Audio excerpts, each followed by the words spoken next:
It's been a while. Let me actually tell you how long it's been. The last morning coffee episode that I did was on 25 January 22, and in that one, I spilled my entire cup of coffee all over the place, but I kept going. So what's happened since then? Holy hell, what a ride it's been, hey? The world's crazy still, it's a shit show.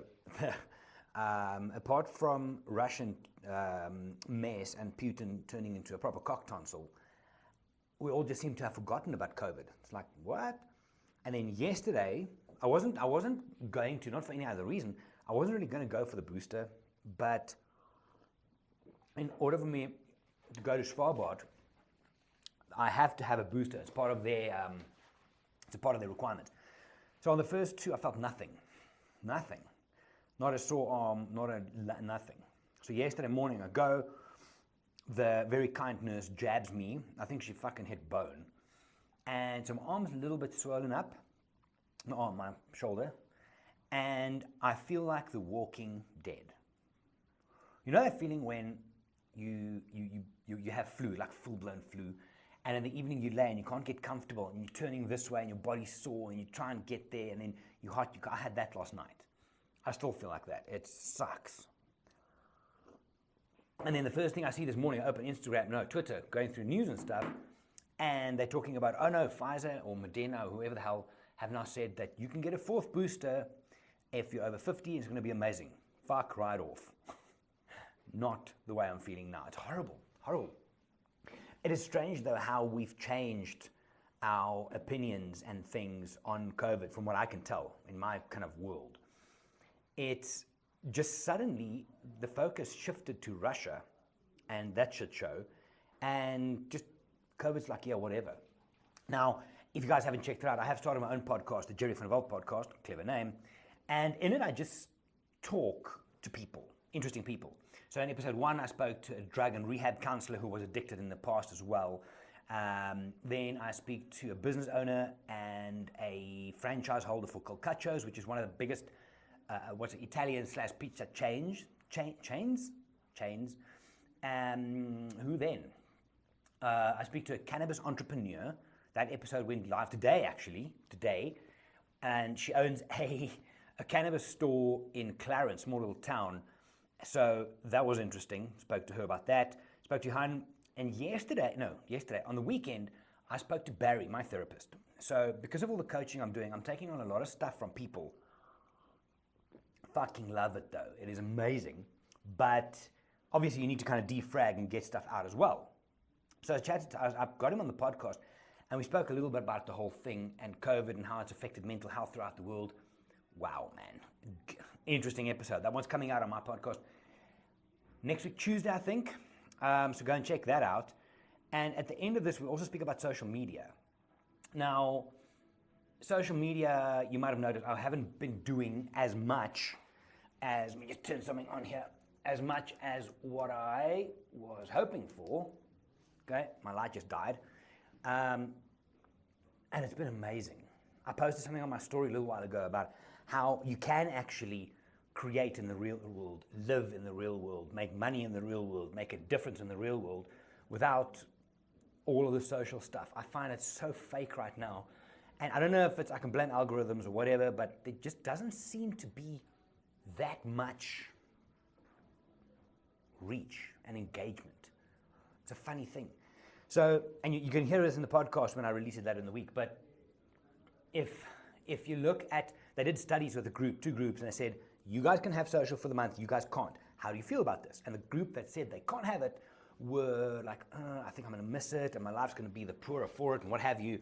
They went through this whole study, and at the end of it then, they were asked the same question, is how did it go without social media? And the people who didn't have it said, yeah, I think my life could have been better and everything, but they also ran psychometric tests on these people before and after. And the psychometric tests told the truth, so much better without. So much better without. I also deleted TikTok, fucking flat out, done.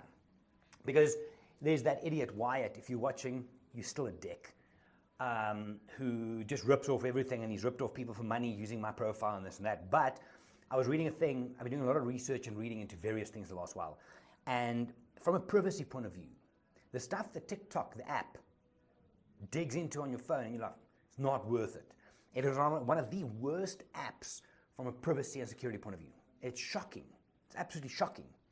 So, yeah, that was interesting. What else? Let's change this up here. So, what else?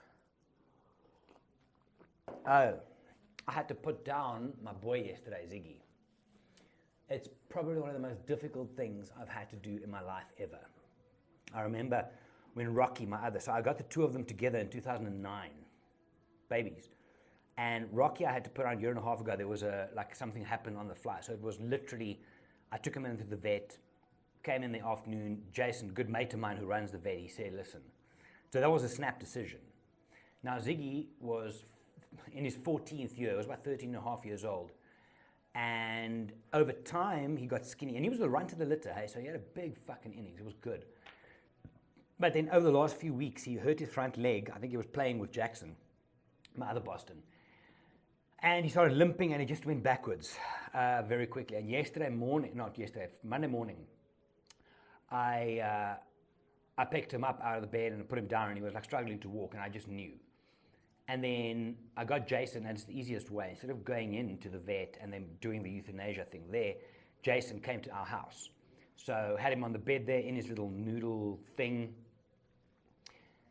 And yeah, fuck me, it's hard.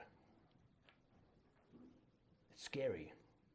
But yeah, it was the right thing. I think holding him as the injection goes in, and he just kind of stops and he just goes to sleep, and he can go and play with Rocky now. They're back together. Anyway, that fucking sucked. And then on top of that, I had this booster thing now, which is just, fuck, I feel like shit. And on the previous ones, I had nothing. I didn't feel a single thing. Not a jab in my shoulder, nothing. So I'm quite grumpy today, not gonna lie to you. I would be grumpy if I didn't feel so sorry for myself, put it that way. Otherwise, today is what day? Today is Wednesday. So on Saturday, I'm heading to Madikwe for my first private safari of the year. Ingen, Sharifa, and Oz, I see you guys soon, can't wait. I haven't been back to Madikwe in, must be like 3-4 years. And I used to live there. We spent 9 years living on there, managing and guiding. So it's gonna be fun to get back. It is great reserve, and Ingen and them have wanted to go there for a while. So it's gonna be fun. Then I'm back from there. After that, I think I'm home for about 5 weeks, double down on training and everything. And then I'm off to Svalbard in Polar Bears. I come back for 5 days. I go to Iceland. I spend 3 days in Reykjavik afterwards. So I've got 3 days in Oslo as well after my GC. It's this booster. Fuck you, Pfizer. Fuzzy. After my Svalbard trip, I have 3 days in Oslo. So I'm gonna do some photography and stuff on my own. I'll be on my own, but I also am gonna see my coaching clients from there when I'm back off the boat. So for those of you listening, back from then. And then Iceland as well. I'm spending 3 days extra in Reykjavik afterwards, just for me, for travel, for photography. It's a very different thing when you go to a place like Svalbard. It's like on safari. So I'm gonna go to Madikwe next week, this Saturday. Next week, Sunday, I drive back. And it's a pretty easy transition. Like you get home, you have a shower, cool, you're done. But having been to the top of the world, it's not just let's get home and carry on. So it's a nice little transition zone to get out of the Arctic blues, if you know what I mean. So that's that. And then from then on, I think every month I have about a 10-day trip in and out. I am going to dig more into this in due course, but the feeling about travel's changed. The reason, all of those things. And I'm going to be exploring that. My thought with Madikwe this week coming up is I'm going to be doing I'm going to be doing a podcast every single night on the Wild Eye podcast. Instead of me posting daily on social, look, it's a lion, here's my lunch, here's my coffee, stop it, Gerry, it's enough. Instead of doing that, I am going to do a podcast every evening and upload it. So all going well, I should have about a week's worth of podcasts every night, just kind of summing up the day and some thoughts and stuff. Might be 5 minutes, might be an hour and a half, but that's the idea. And there's a change. For those of you on Instagram who takes it as a business thing, there's been a big change. And I follow a lot of people from different fields on Instagram. So not just wildlife and photography. Actually, I unfollowed a whole bunch yesterday. But I try and follow people from sports, from politics, from business, from entrepreneurship to everything. And if you look at the top creators in each industry, there's definitely a shift. And quite a few of them have said openly that they are not seeing Instagram as a growth platform anymore, but rather just as distribution. So things like podcasts, videos, blogs, content on your own site, that's where the win is. So you'll see mine's changed as well. I haven't posted anything on my story in about 2 weeks, except yesterday I did a little thing on sending a dog to heaven, which was rough. But that's it. What else? I'm going to try and get back to these videos. It's just been an interesting transition for me this year, starting up the coaching business, which is going so fucking well, I can't even explain it. I knew that I liked working with people, but going deep on this and spending time helping people to change their goals, their mindsets, their life and stuff, I can't even explain how fulfilling it is. And I'm coming to the end now of a 14-day free program that I've done online, just to give people an idea, scratching the surface here. It's not deep by any means, but it'll give you an idea, or for those of you that did it, it'll give you an idea of what it's about. Now, probably I'm going to try and have the first one of these, my new programs, online out by the time I go to Svalbard, so 15 May. What this will be, instead of having one-on-one with me, I'm going to have these programs online, there's 3 ones I'm working on, and then my signature coaching program as well. That's coming down the line. But you can then buy this thing, and you're going to get drip fed every day a new exercise, some new content, some new food for thought. And some of it's on an app, so it's super easy on your app. You can fill these things in. There's videos which I'll put in, talk you through these things. And there's value. Let me be brutally honest with you. I did think that when I put the free one out and I put these exercises together, I'm like, will people buy into it? Will they? And I only have about 15, 16 of you that joined the free one. And the feedback and what's come out of it has been absolutely amazing. And it's the whole thing, I think, of you can read all the self-help books that you want. You can read them all. Unless you start doing something, nothing's going to happen. That's life. Nothing's going to happen. So it's been eye-opening for me, and I know that it's the right thing for me to do is to create these online stuff so I can add more value, even when I'm traveling, even if you can't, whether for time or for budget, afford one-on-one. So watch out for that. I'm super pumped about it. But that's it. I'm in the Wild Eye studio here, as you guys can see. I've got a podcast interview with Olympus UK and Olympus South Africa later today. Then I'm going to go home, probably try and sleep a little bit because the fucking booster, it's horrible. Horrible. I feel like death. Trying to look good, but I don't think it's working. That's it. I mean, the only other thing really that's going on in the world is Will Smith slapped Chris Rock. It's funny how the entire world loses their mind. I was listening to a podcast on the Joe Rogan show, and he's talking about Martin, what's the guy's name? 2 episodes ago, Martin, and this guy went to the Ukraine. He went to the Ukraine to go and check it out for himself. He's converting to Judaism, wanted to check it out for his kind of content and stuff. And he came back as well. He said, you know what? That the majority of us, and he's obviously speaking from an American point of view because he's American, but it's like, you know what, he went back after the Ukraine to San Francisco, and he sat in some coffee shop, and all these hipsters are like talking about, oh my goodness, can you believe that they called her by the wrong pronoun? I don't know if I get that right, whatever.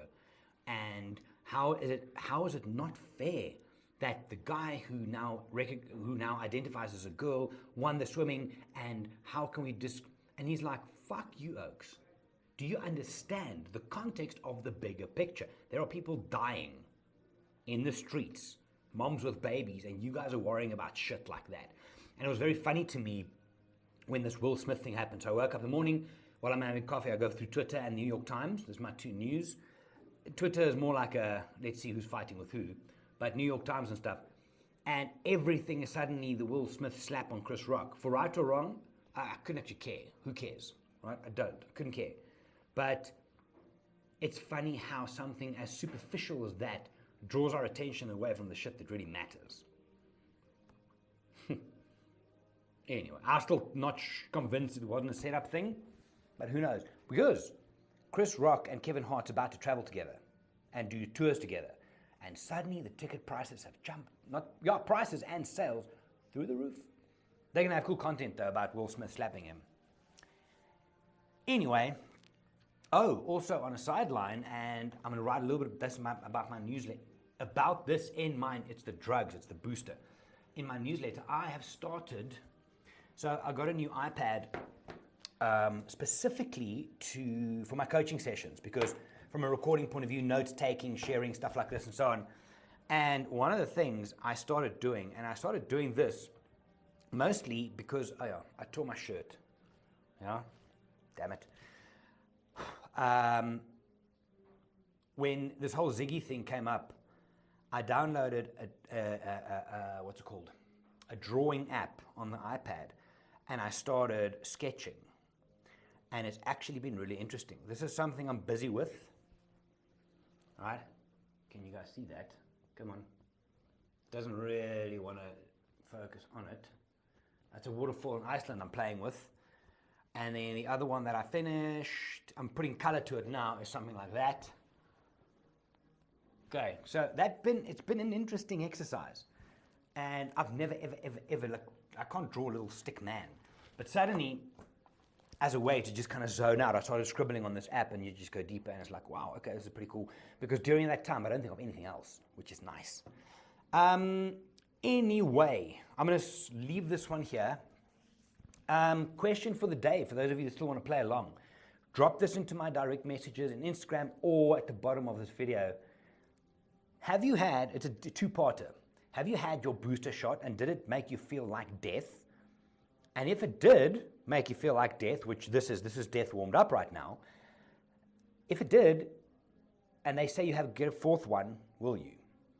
Like I said, I wasn't planning to get the booster because everything's cool and that, but I have to because of travel.